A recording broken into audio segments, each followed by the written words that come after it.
శనార్థ్ అనేది మన పెద్దవాళ్ళు మనకు అందించినటువంటి ఒక సంస్కారవంతమైనటువంటి నమస్కారం అది. అందుకే ఆ శనార్థిని నేను వాడడం జరుగుతుంది. మరి ఈరోజు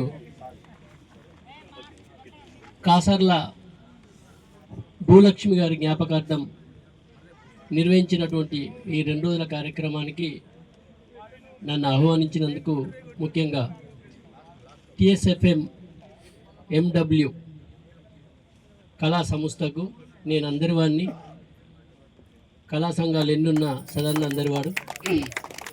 ఎందుకంటే నా ట్యాగే జనానందమే సదానందం. మనం వ్యక్తిగతంగా పరిచయమైన తర్వాత, కళాకారులుగా పరిచయమైన తర్వాత ఏర్పరచుకున్నటువంటి సంఘాలే తప్ప ఇవన్నీ.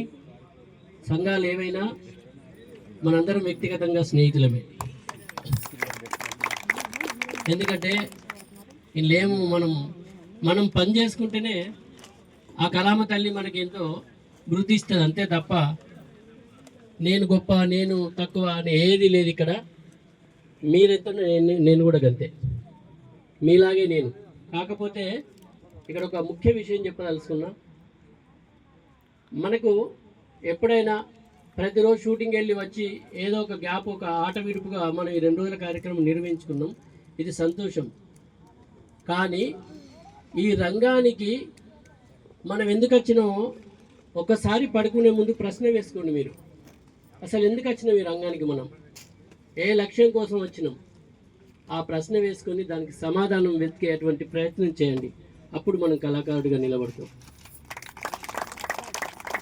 ఎందుకంటే ఇప్పుడు టెక్నికల్గా చాలా అభివృద్ధి ఉన్నది, ఒకప్పుడు టెక్నికల్గా అభివృద్ధి లేదు. కానీ ఒక లక్ష్యాన్ని పెట్టుకొని ఒక ఒంటరి పోరాటం, మాట సహాయం కూడా లేకుండా ఇలా నేను మీ ముందు మాట్లాడుతున్నానంటే నాకు కనిపించింది నా లక్ష్యం తప్ప వేరే ఏది కాదు. కాబట్టి మీరు కూడా ఏ లక్ష్యం కోసం వచ్చారో ఆ లక్ష్యం కోసం కష్టపడండి.